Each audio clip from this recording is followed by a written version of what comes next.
Bakit nga ba kulay green ang kagubatan? Napansin mo na ba na halos lahat ng kagubatan sa buong mundo ay kulay green? Kahit magpunta ka sa iba't ibang bansa, pare-pareho ang makikita mong kulay ng mga puno at halaman. Pero bakit nga ba green? Bakit hindi pula, asul, o kahit kulay itim? At alam mo ba, ayon sa mga scientist, posible raw na sa ibang planeta, ang mga kagubatan ay hindi green. Kaya ano nga ba ang espesyal sa green na kulay ng mga halaman? Yan ang ating aalamin sa video na ito. Pero bago tayo magsimula, baka naman pwedeng makahingi ng isang like at subscribe. Malaking tulong ngayon sa channel.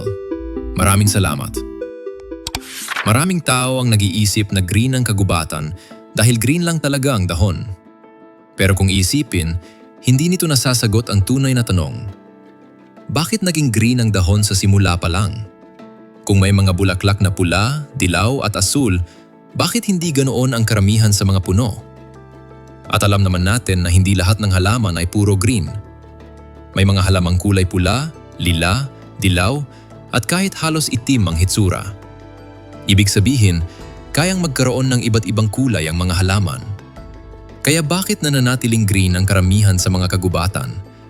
Ang sikreto ay nasa loob ng bawat dahon. Mayroon itong espesyal na sangkap na tinatawag na chlorophyll. Ito ang pigment na nagbibigay ng green na kulay sa karamihan ng mga halaman. Pero hindi lang pangkulay ang trabaho ng chlorophyll. Ito rin ang tumutulong sa halaman na gumawa ng sarili nitong pagkain sa pamamagitan ng proseso na tinatawag na photosynthesis. Ganito ang nangyayari. Sinasalo ng dahon ang liwanag ng araw. Kinagamit nito ang enerhiya mula sa sikat ng araw, kasama ang tubig mula sa lupa at carbon dioxide mula sa hangin upang makagawa ng pagkain. Ang pagkain ito ang tumututon sa paglaki ng puno, pag-usbong ng mga dahon at pamumunga ng halaman. Ang liwanag ng araw ay hindi lang basta puti. Binubuo ito ng iba't ibang kulay tulad ng pula, kahel, dilaw, berde, asul at lila. Karamihan sa mga kulay na ito ay sinisipsip ng chlorophyll para makakuha ng enerhiya. Pero ang berdeng liwanag ay karamihan nitong ibinabalik o nirerepлекta. Dahil ang berdeng kulay ang gumabalik sa ating mga mata, yon ang kulay na nakikita natin. Kaya hindi green ang kagubatan dahil yon ang piniling kulay ng kalikasan. Green ito dahil yon ang kulay na hindi gaanong ginagamit ng chlorophyll at siyang nakikita ng ating mga mata. Na yon, maaring mapaisip ka. Kung ganon, bakit may mga dahong pula, dilaw o lila? Ang sagot ay mayroon ding ibang pigment ang ilang halaman. Minsan, mas nanghinibabaw ang mga pigment na ito kaysa sa chlorophyll, kaya nag-iiba ang kulay ng dahon. Sa ibang pagkakataon naman, tulad ng taglagas sa ilang bansa, unti-unting nawawala ang chlorophyll. Kapag nangyari yon, lumilitaw ang dilaw, kahel, at pulang kulay na dati nang nasa loob ng dahon. Pero, pwede bang maging ibang kulay ang buong kagubatan? Ang sagot ay oo, posible. Kung ang mga halaman ay nag-evolve gamit ang ibang uri ng pigment para gumawa ng pagkain, maaaring pula, lila, o mas madilim pa ang hitsura ng mga kagubatan.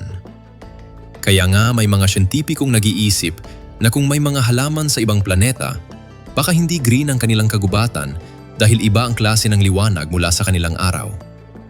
Ibig sabihin, ang green na kagubatan na nakikita natin ngayon ay resulta ng milyon-milyong taon ng pag-angkop ng mga halaman sa liwanag ng ating araw. Dahil naging epektibo ang chlorophyll sa paggawa ng pagkain, ito ang naging pinakakaraniwang pigment sa karamihan ng mga halaman sa Earth. Sa madaling salita, kulay green ang kagubatan dahil sa chlorophyll. Ito ang tumutulong sa mga halaman na gamitin ang enerhiya ng araw upang makagawa ng pagkain. At dahil ang green na liwanag ang karamihan nitong ibinabalik, yon ang kulay na nakikita natin sa napakaraming puno at halaman. Sa unang tingin, parang simpleng tanong lang kung bakit green ang kagubatan. Pero sa likod ng simpleng kulay na yon ay isang napakahalagang proseso na nagbibigay buhay hindi lang sa mga halaman, kundi pati na rin sa mga hayop at tao. Kung wala ang chlorophyll at ang photosynthesis, ibang-iba ang magiging hitsura ng ating mundo at maaring wala ring buhay na tulad ng alam natin ngayon. Kung may bago kang natutunan sa video na ito, huwag kalimutang i-like ang video at mag-subscribe sa channel para sa mas marami pang nakakatuwang kaalaman na madaling maintindihan. Maraming salamat sa panonood at magkita-kita tayo sa susunod na video.